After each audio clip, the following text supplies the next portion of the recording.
સુરતના સીમાડા ખાતે ભીષણ આગનો બનાવ બન્યો હતો, જેના કારણે વિસ્તારમાં અફરાતફરી સર્જાઈ ગઈ હતી।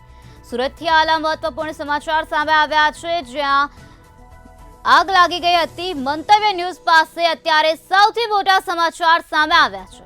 નાકરાણી બિલ્ડર્સના પરિવારના સભ્યના નામે મિલકત હોવાનું સામે આવ્યું છે। 10,000માં શેડ ભાડે આપવામાં આવ્યો હતો। તો ડીજીવીસીએલના અધિકારીઓની પણ મિલીભગત હોવાની માહિતી સૂત્રો તરફથી સામે આવી છે।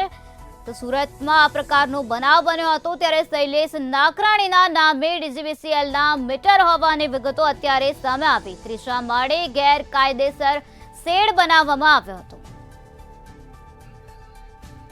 ત્યારે આ જ મુદ્દે વધુ માહિતી આપવા માટે આપણી સાથે સંવાદદાતા રાબિયા સાલે જોડાઈ ગયા છે।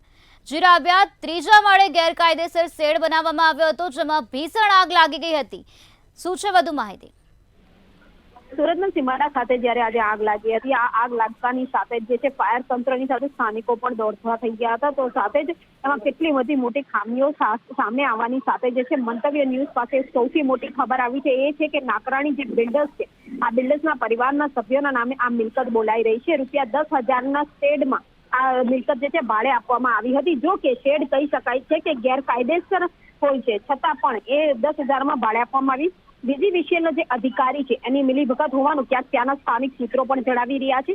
તો જે શૈલેષ નાકરાણી છે તેમના નામે ડીજીવીસીએલના મીટર હોવાનું પણ સૂત્રો દ્વારા જાણવા મળી રહ્યું છે। ત્રીજા માળે ત્યાં ગેરકાયદેસર શેડનું ડીજીવીસીએલનું લીગલ કનેક્શન પણ નહીં હતું, એ પણ સ્પષ્ટ કરી દઉં છું। શૈલેષ નાકરાણીના જે ભાઈ છે એ ડીજીવીસીએલના અધિકારી હોવાનું પણ ત્યાં સ્થાનિક સૂત્રોએ જણાવ્યું છે। તો અતુલ નાકરાણી જે છે ડીજીવીસીએલના વિજિલન્સ જે ડિપાર્ટમેન્ટ છે ત્યાં નોકરી કરે છે, અને સાથે જ એવું કહેવામાં આવી રહ્યું છે કે ક્યાંક મિલીભગતની અંદર આ રીતનો આખો કાસો રચાયો હોય ને જે આજે આગ લાગી છે એમાં ઘણી બેદરકારીઓ સામે આવી છે। પરંતુ સૌથી મોટી મિલીભગત જે ડીજીવીસીએલના અધિકારીઓની સૂત્રો જણાવી રહ્યા છે એને લઈને ક્યાંક આખા સુરતની અંદર એક ચર્ચાનો વિષય અત્યારે બની ગયો છે। જી રાબિયા, સમગ્ર માહિતી આપવા બદલ આભાર। ત્રીજા માળે જે શેડ બનાવવામાં આવ્યો હતો તે ગેરકાયદેસર હતો। નાકરાણી બિલ્ડર્સના પરિવારના સભ્યના નામે આ મિલકત હોવાનું સામે આવ્યું છે। 10,000માં શેડ ભાડે આપવામાં આવ્યો હતો।